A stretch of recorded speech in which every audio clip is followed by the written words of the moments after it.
Welcome to Srimathi kitchen. இன்றைக்கி ஸ்ரீமதி கிச்சனில் Friday morning healthy breakfast என்னென்னு பார்க்கலாம். நான் வந்து பச்சை வேர்க்கல்லையும் கருப்பு சுண்டலும் வந்து நைட்டே ஊற வச்சுட்டு மார்னிங் எடுத்து நல்லா வாஷ் பண்ணிவிட்டு வேக வச்சு எடுத்து வச்சுருக்கேன். பொடியாக கட் பண்ண வெங்காயம், தக்காளி, கோஸு, கொத்தமல்லி, கேரட்டு, வெள்ளரிக்காய், லெமனு, பெப்பரு, சால்ட்டு. இப்போ வந்து ஃபஸ்ட்டு வந்து இது எல்லாத்தையும் வந்து இதில் சேர்த்துக்கலாம்.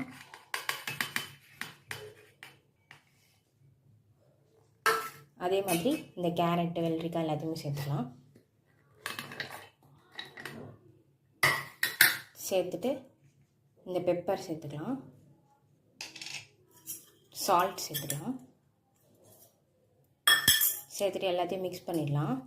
வெஜிடபிள்ஸ் எல்லாமே நான் நல்லா மிக்ஸ் பண்ணிட்டேன். இப்போ ஃபைனலாக வந்து லெமன் ஜூஸ் புழிஞ்சிக்கலாம். இந்த ஹெல்த்தியான சாலட் வந்து நம்ம மார்னிங் சாப்பிட்டோன்னா உடம்புக்கு ரொம்ப நல்லது. ப்ரோட்டீன் நல்லா நம்மளுக்கு அப்சர்வ் ஆகிடும் பாடியில். இதே மாதிரி செஞ்சு பாருங்கள், சுவைச்சு பாருங்கள். வீடியோ பிடிச்சிருந்தா லைக் பண்ணுங்கள், ஷேர் பண்ணுங்கள், கமெண்ட் பண்ணுங்கள்.